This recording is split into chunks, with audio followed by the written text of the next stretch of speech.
서울 강남의 빌딩 숲 한가운데 유리창이 반짝이는 대기업 본사 건물이 우뚝 서 있었습니다.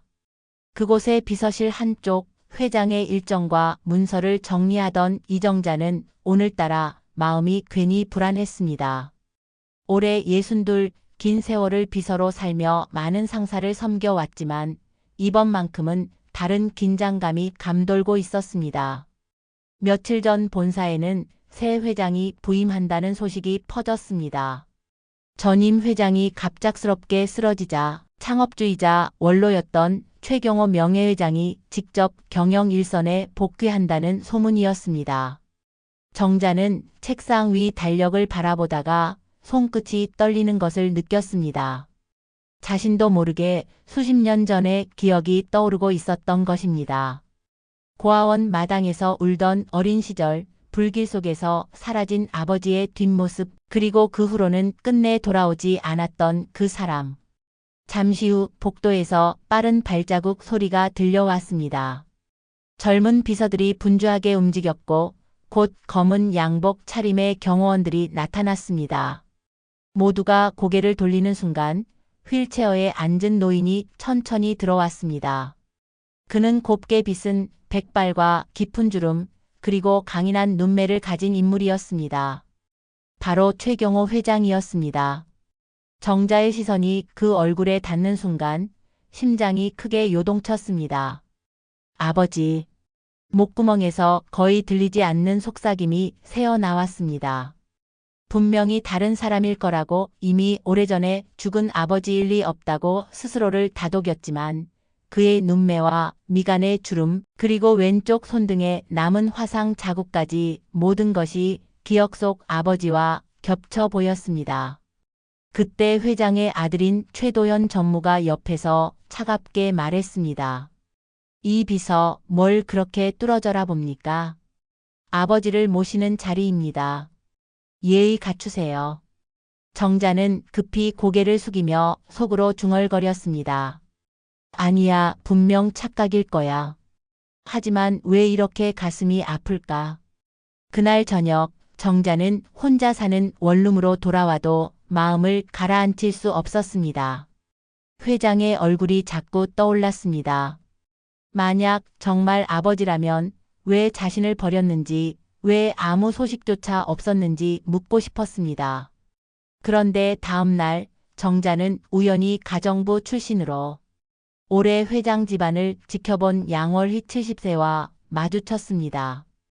회장 댁에서 30년을 일해온 그녀는 무언가 알고 있는 듯한 눈빛이었습니다. 월희는 정자를 잠시 따로 불러 조용히 속삭였습니다. 이 비서 양반 혹시 회장님이랑 뭔가 인연이 있지 않소? 딱 보니 피가 섞인 것 같구만. 정자의 눈이 커졌습니다. 하지만 바로 대답할 수는 없었습니다. 그 순간 정자의 인생이 전혀 다른 길로 흘러갈 것 같은 두려움과 설렘이 동시에 밀려왔습니다. 새 회장을 맞이한 본사 건물은 아침부터 무거운 공기에 잠겨 있었지요. 회장실 복도에는 꽃바구니가 줄지어 놓였고 직원들의 발걸음은 조심스러웠습니다.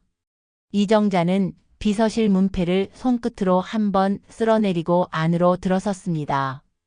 손바닥에는 땀이 밴 듯 축축했고 마음속에는 오래된 그림자가 다시 살아나고 있었습니다. 고아원 마당의 흙냄새, 겨울밤 창문을 긁고 지나가던 바람소리, 돌아오지 않던 누군가의 발소리가 차례로 떠올랐습니다. 오늘은 그 그림자의 이름을 끝내 확인해야 할 듯 했습니다. 정자는 오전 내내 일정표를 정리했습니다.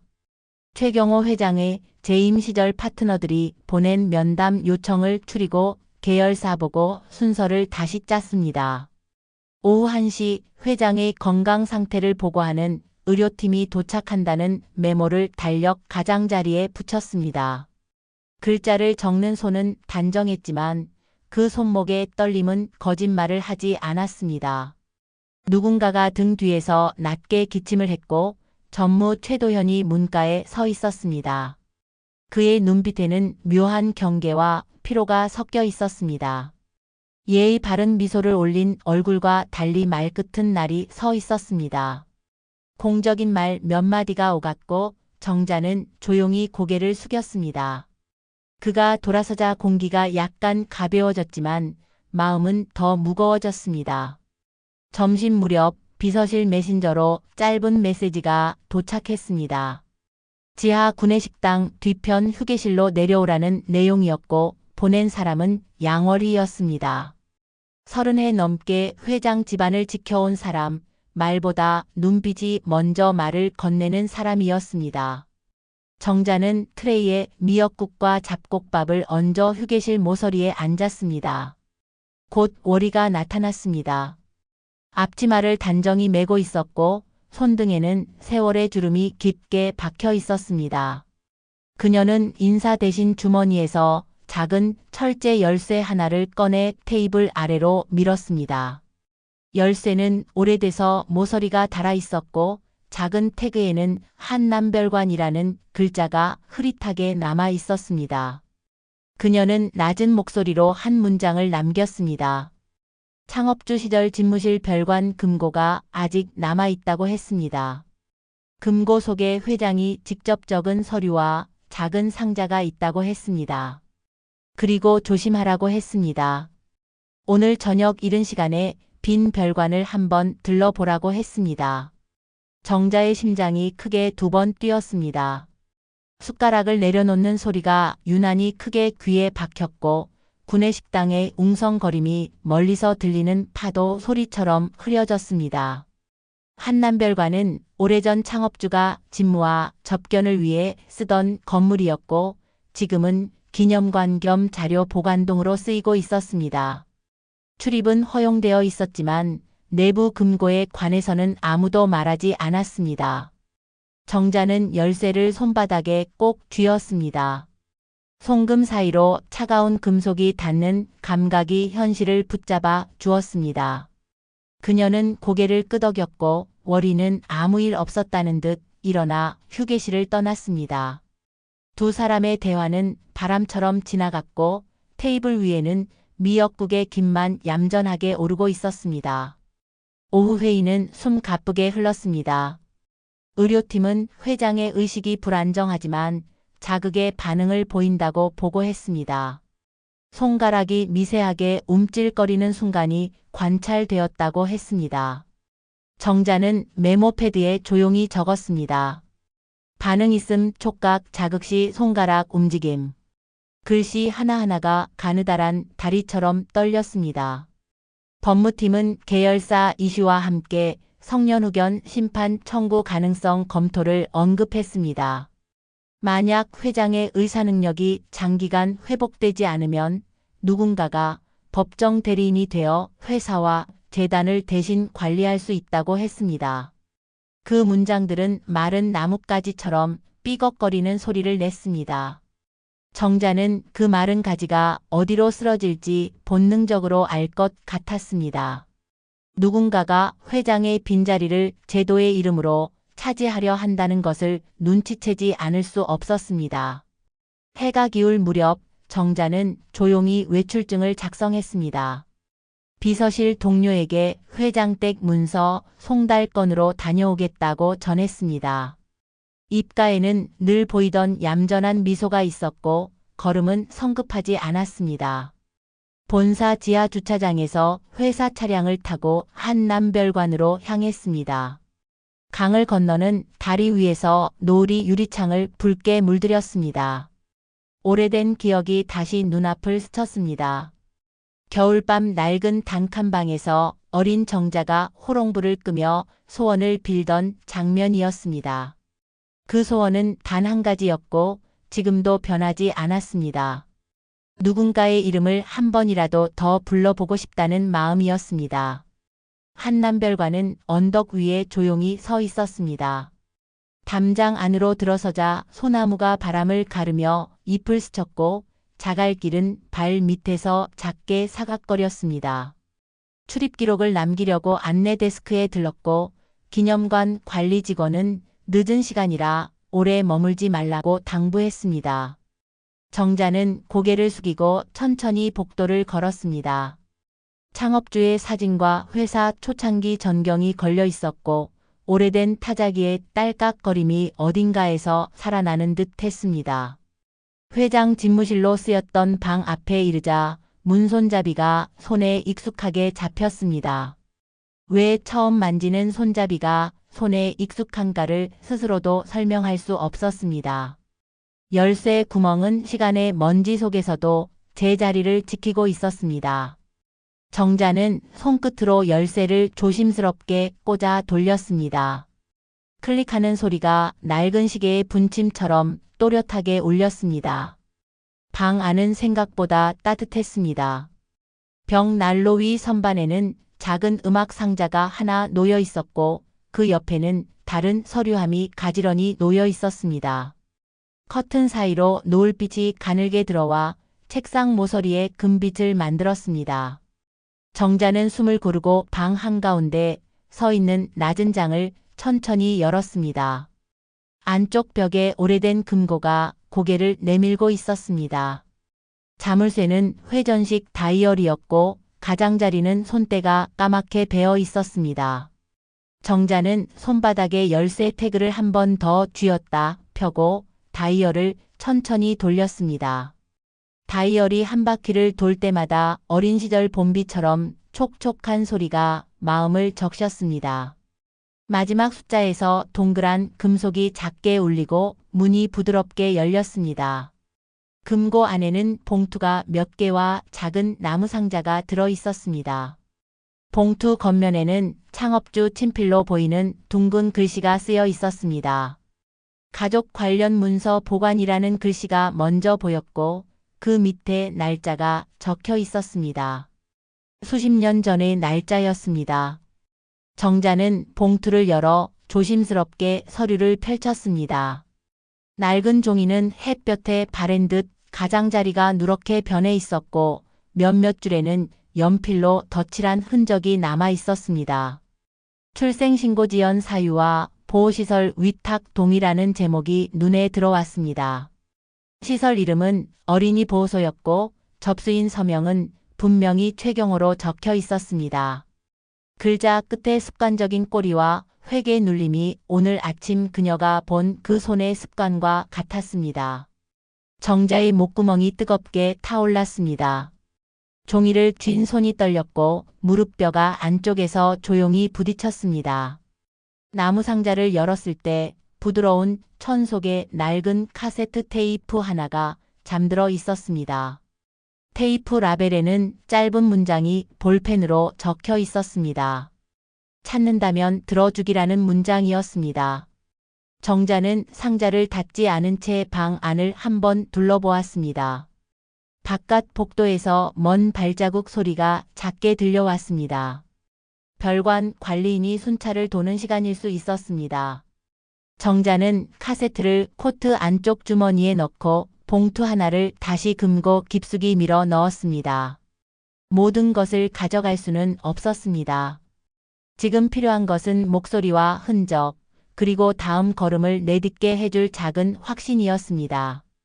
금고 문을 닫는 소리가 자기장을 가르는 듯 얇게 울렸고 그녀는 방을 정리한 뒤 조용히 불을 끄고 나왔습니다.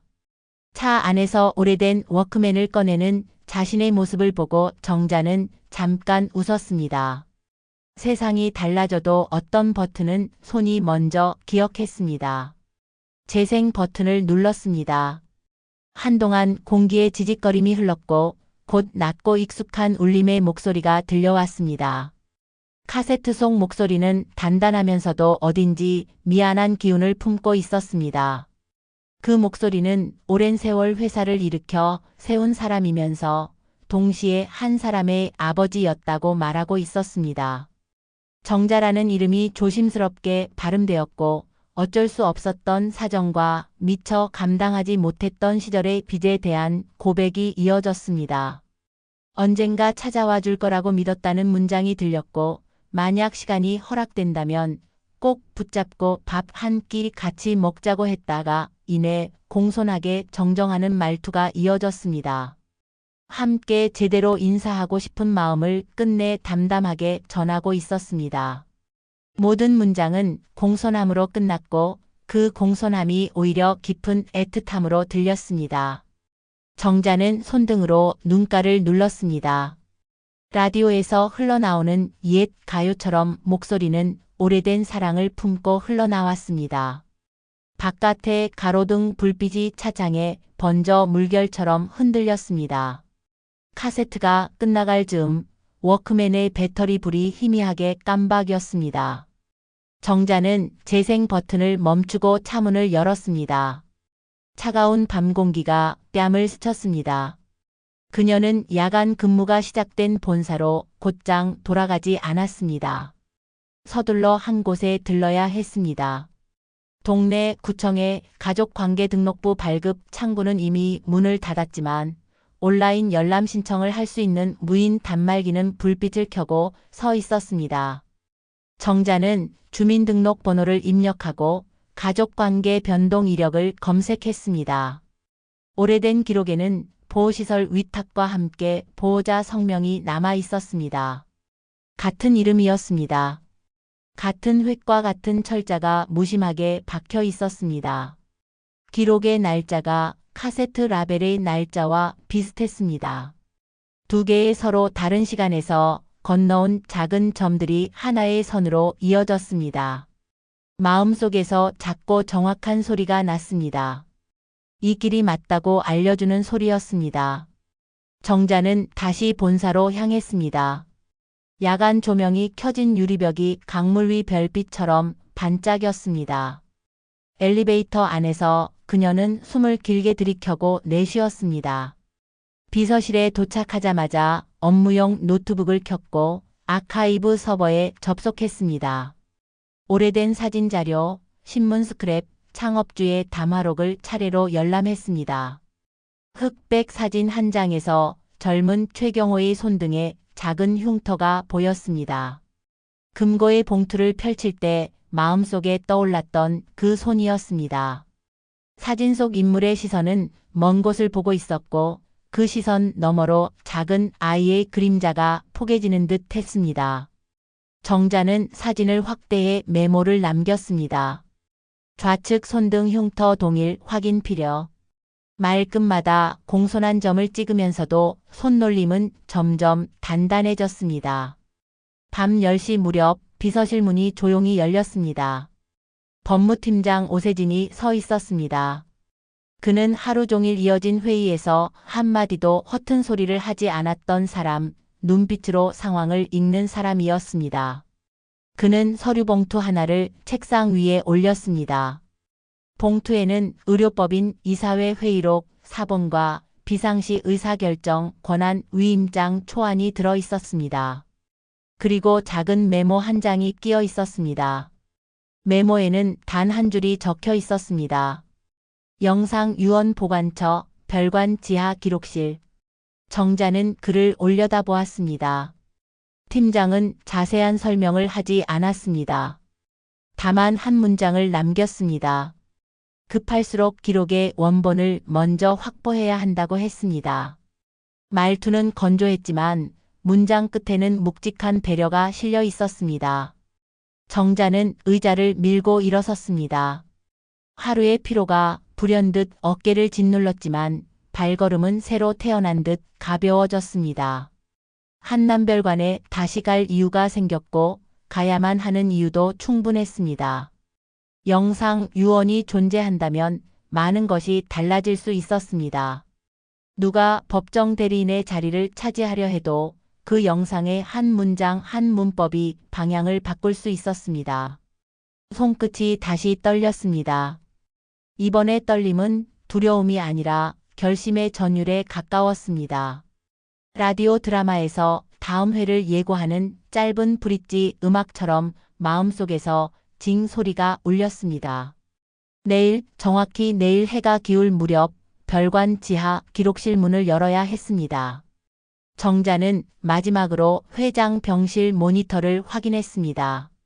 의료팀이 남겨둔 센서는 규칙적으로 깜박였고 모니터 속 선은 잔잔하게 흐르고 있었습니다. 그녀는 모니터 앞에서 조용히 인사를 올렸습니다. 오늘 하루 동안 손끝에 반응이 있었다는 보고를 작은 목소리로 되뇌었습니다. 그리고 마음속으로 한 문장을 선명하게 그렸습니다. 기다려 달라고 했습니다. 이제부터는 자신이 가야 할 곳으로 가겠다고 말했습니다. 목 안쪽이 뜨거웠지만 눈물은 흘리지 않았습니다.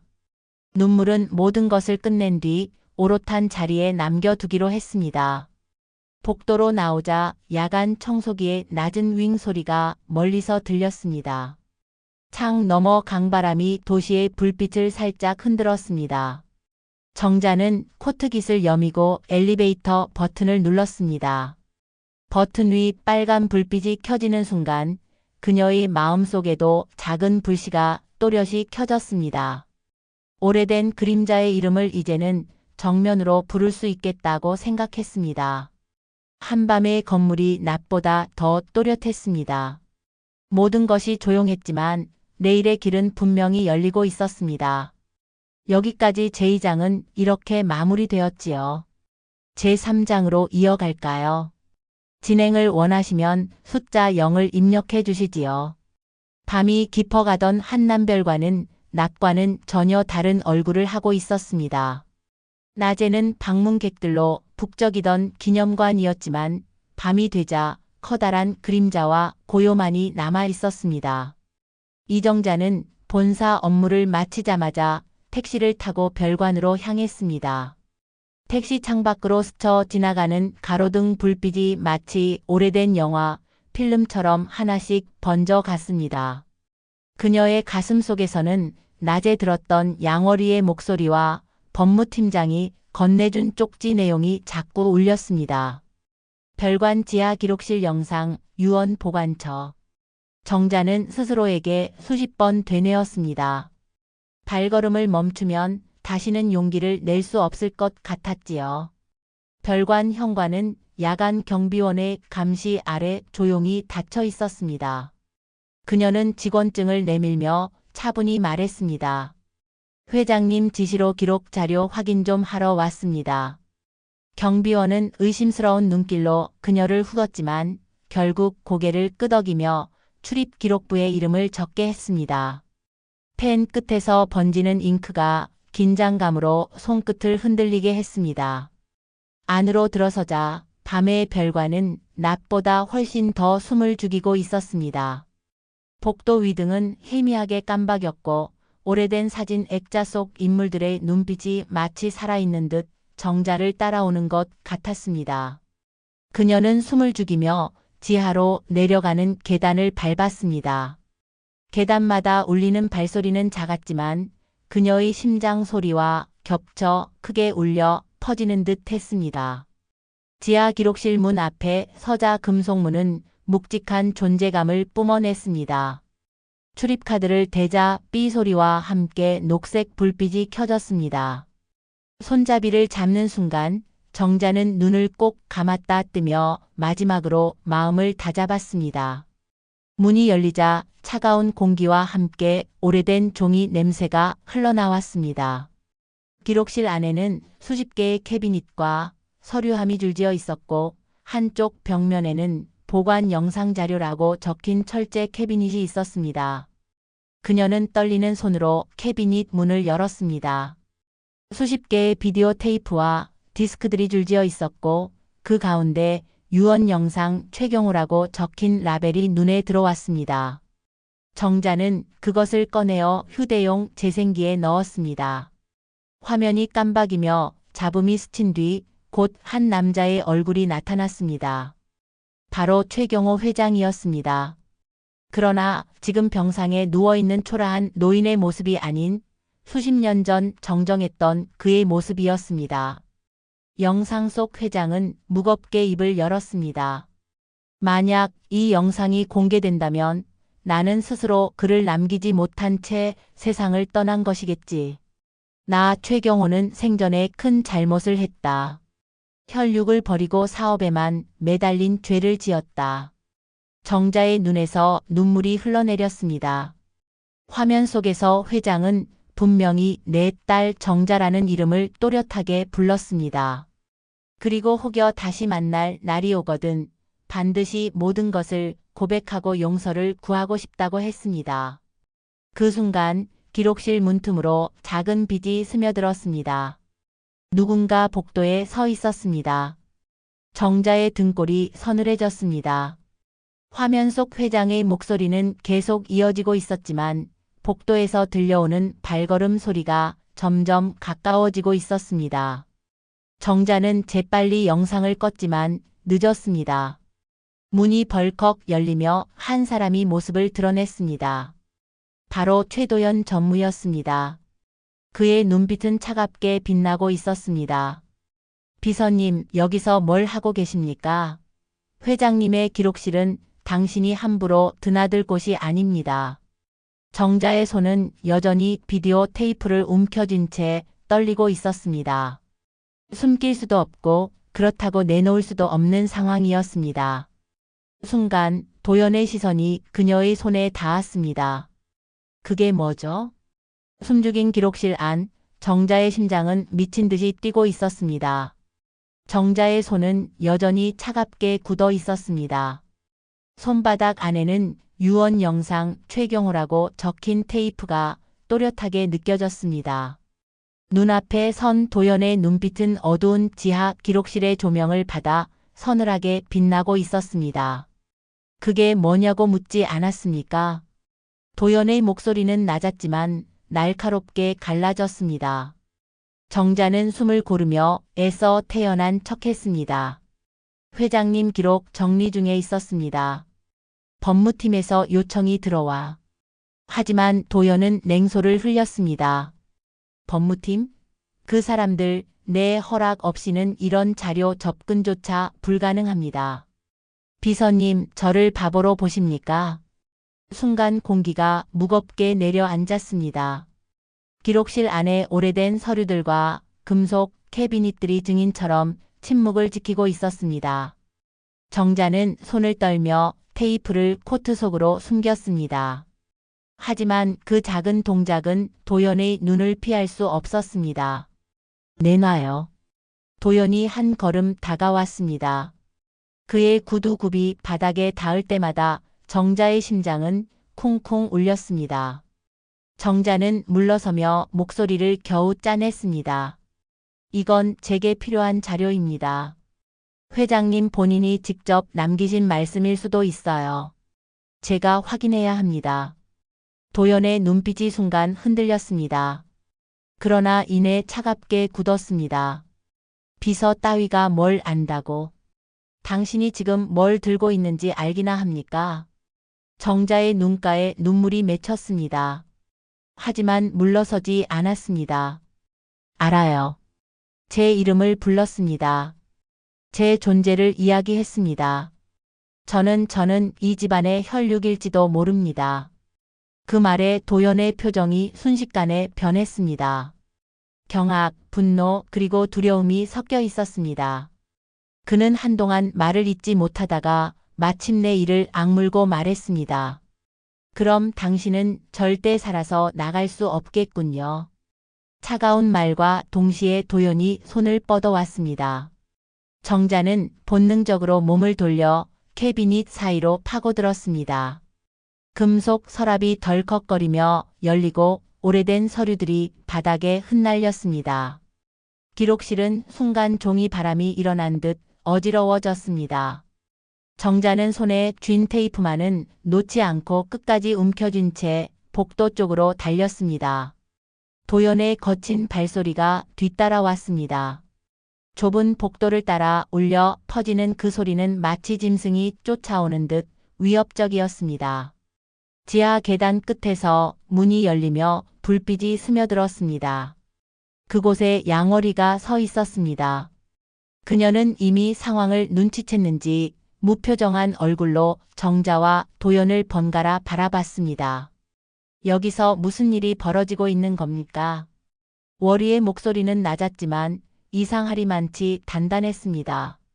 순간 도연이 멈칫했습니다. 하지만 눈빛은 여전히 날카로웠습니다. 이 사람 함부로 기록을 뒤졌습니다. 보안 규정 위반입니다. 정자는 숨을 몰아쉬며 테이프를 가슴에 끌어안았습니다. 아니에요. 이건 제 아버지의 목소리였습니다. 제 이름을 불렀습니다. 그걸 제가 직접 들었습니다. 워리의 눈동자가 미세하게 흔들렸습니다. 그러나 곧 깊은 주름 사이에 굳은 결심이 내려앉았습니다. 그녀는 정자 쪽으로 다가와 두 손을 뻗었습니다. 비서님, 저한테 주세요. 지금은 제게 맡겨 두셔야 합니다. 그렇지 않으면. 정자는 그 말에 가슴이 더욱 흔들렸습니다. 도연의 시선은 매섭게 번뜩였고 워리의 목소리에는 설명할 수 없는 무게가 담겨 있었습니다. 두 분 중 누구를 믿어야 할까요? 정자의 목소리가 떨렸습니다. 지하 기록실 세 사람의 시선이 팽팽하게 맞부딪히며 무거운 침묵이 감돌았습니다. 정자의 손에 쥔 작은 테이프 하나가 거대한 운명을 가르고 있었습니다. 정자는 휴대전화를 손에 꽉 쥔 채 귀를 기울였습니다. 전화기 너머의 목소리는 낮고 가라앉아 있었지만 묘하게 날카로운 기운이 스며 있었습니다. 회장님이 단순히 연세 때문에 쓰러지신 게 아닙니다. 누군가 의도적으로 약을 바꿨습니다. 정자의 심장이 덜컥 내려앉았습니다. 그게 무슨 말씀이십니까? 누가 그런 짓을 했다는 겁니까?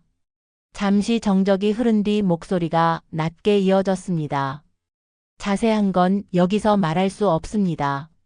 내일 밤 10시 강남 구신흥빌딩 옥상으로 나오십시오. 그렇지 않으면 회장님은 영영 눈을 뜨지 못하실 겁니다. 뚝 통화가 끊겼습니다. 남겨진 것은 공허한 신호음뿐이었고 정자의 귀 속에서는 자신의 심장 박동 소리만 요란하게 울렸습니다. 그날 밤 정자는 잠을 이루지 못했습니다. 혹시 누군가 장난을 친 건 아닐까? 아니면 도연이 꾸민 덫일까? 하지만 직감은 분명히 말하고 있었습니다. 이건 진실에 닿을 수 있는 기회다. 다음 날 하루 종일 정자는 불안에 떨었습니다. 회장의 일정 보고를 하면서도 직원들과 회의를 준비하면서도 마음은 온통 밤의 약속에 쏠려 있었습니다. 최경호 회장은 여전히 의식이 없었고 그의 침상 옆에 앉아 있으면 도저히 눈물이 멈추지 않았습니다. 아버지 제발 눈 좀 떠주세요. 정자는 속으로 그렇게 중얼거리며 그의 손을 잡았습니다. 하지만 대답은 없었습니다.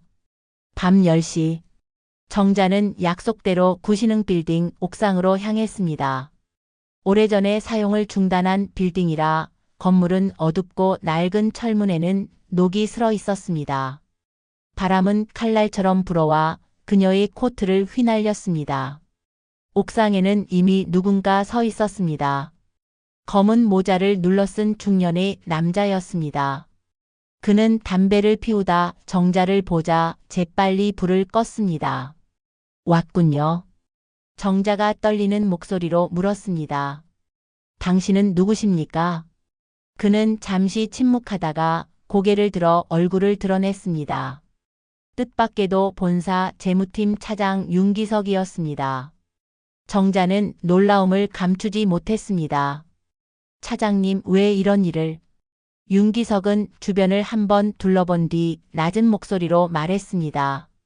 전무님이 회장님 약을 바꿨습니다. 혈압약에 다른 성분을 섞어 뇌출혈을 일으킨 겁니다. 정자의 눈이 크게 흔들렸습니다. 그럼 쓰러지신 게 전부 계획이었다는 겁니까? 윤기석은 고개를 끄덕였습니다. 회장님이 오래 버티시면 유언장을 고칠 수 있다는 걸 두려워했습니다. 그래서 정자는 숨이 막히는 듯 가슴을 움켜쥐었습니다. 하지만 곧 정신을 차리며 물었습니다. 그럼 왜 저에게 이런 얘기를 하는 겁니까? 위험한 일 아닌가요? 윤기석은 씁쓸한 웃음을 지었습니다. 저도 두렵습니다. 하지만 전무님이 이 회사와 가문을 망치는 걸 더 이상 두고 볼 수 없었습니다. 그리고 그는 잠시 말을 멈추더니 정자를 똑바로 바라봤습니다. 그리고 제가 들었습니다. 회장님이 의식 잃기 직전 부르신 이름이 있었습니다. 바로 정자야였습니다. 정자의 눈가에서 눈물이 터져 나왔습니다. 흔들리던 기억과 의심이 하나로 이어졌습니다. 그때 갑자기 옥상 출입문이 벌컥 열리며 거센 바람과 함께 그림자가 들이닥쳤습니다. 여기 있었군. 낯익은 목소리였습니다.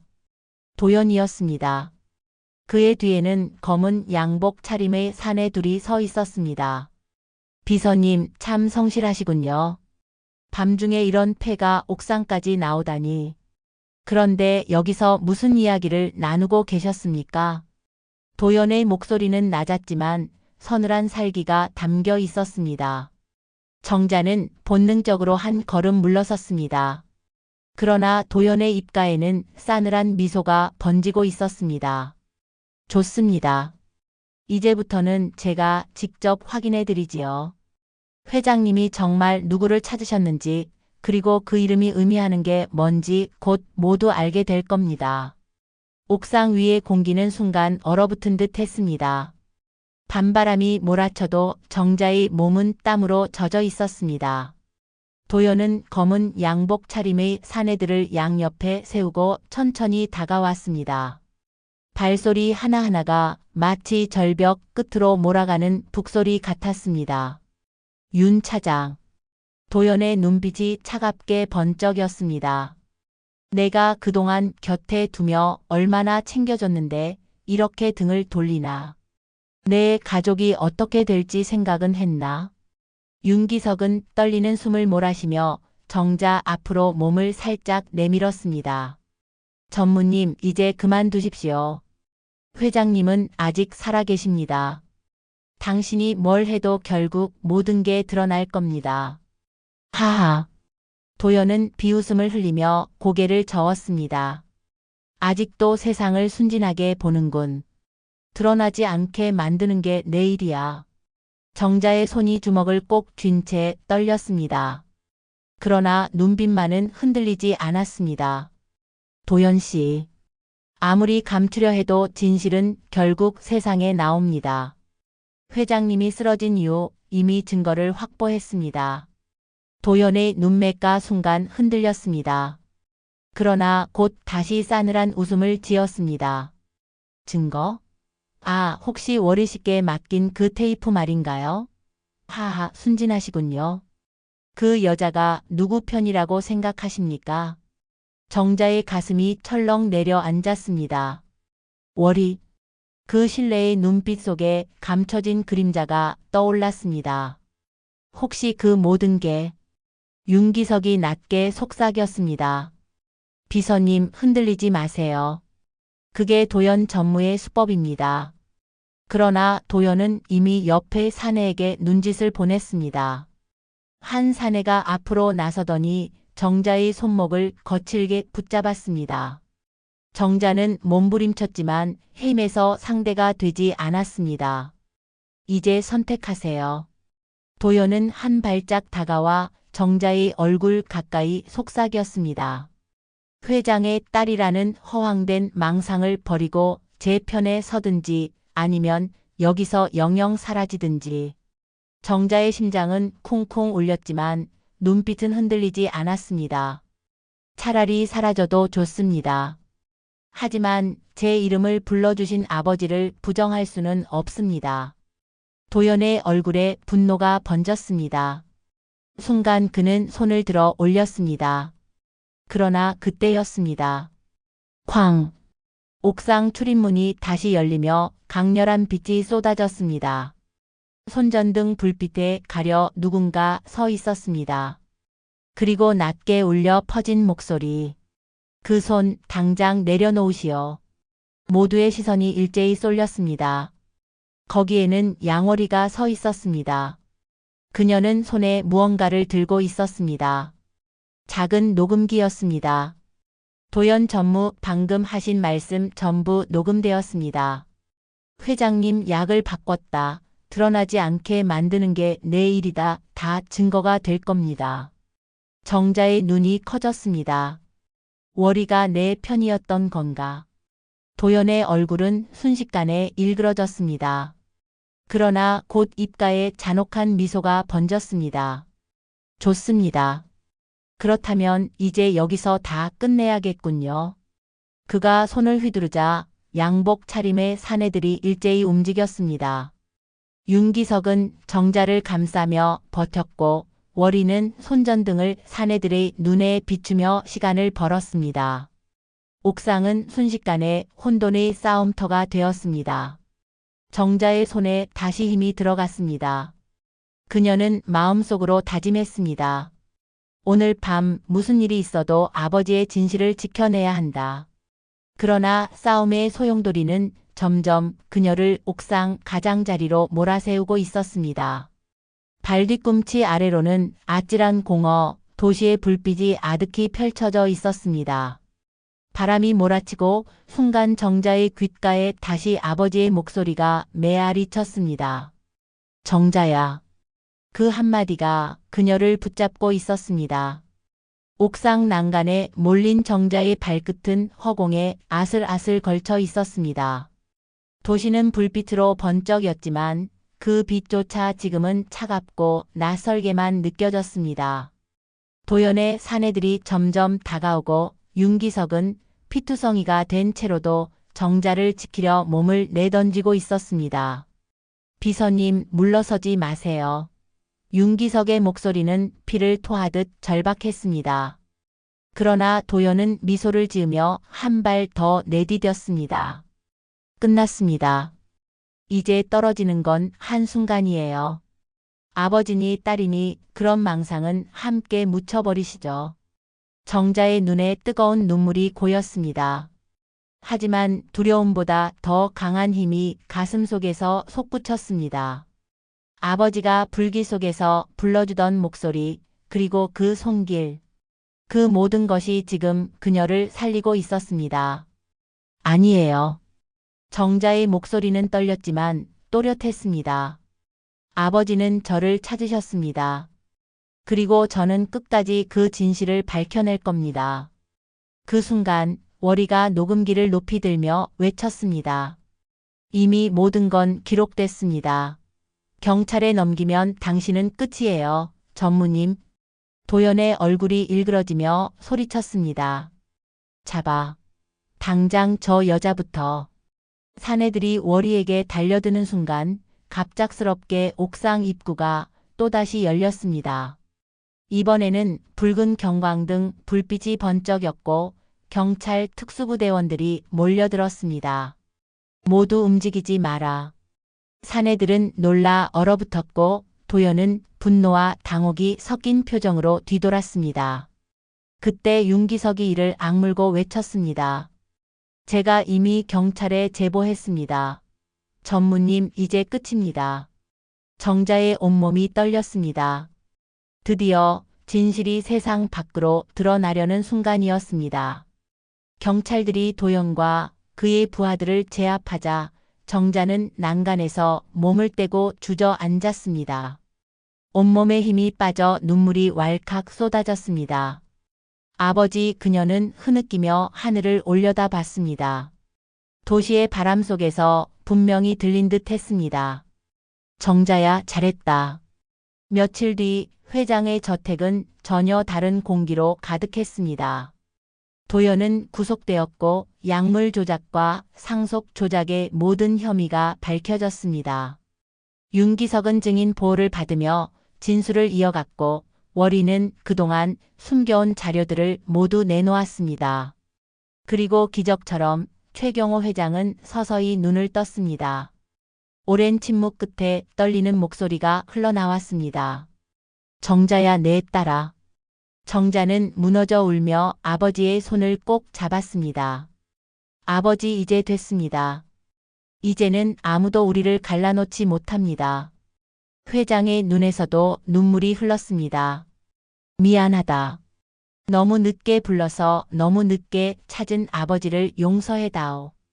정자는 고개를 저으며 울었습니다. 괜찮습니다, 아버지. 지금 이렇게 만나 뵌 것만으로도 제 인생에서 가장 큰 기적입니다.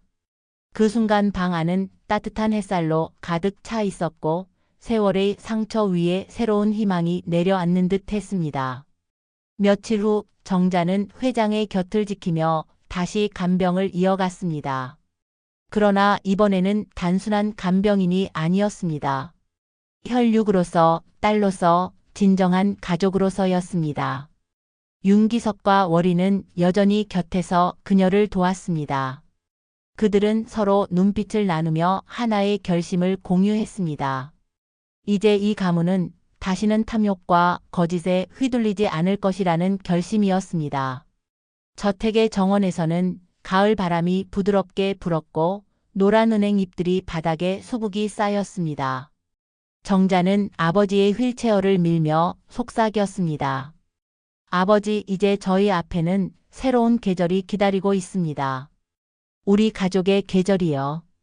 회장은 눈을 감았다 뜨며 고개를 끄덕였습니다.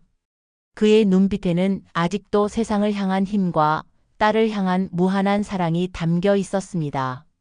그리고 정자는 마음속 깊이 다짐했습니다. 내 삶은 이제부터 시작이다.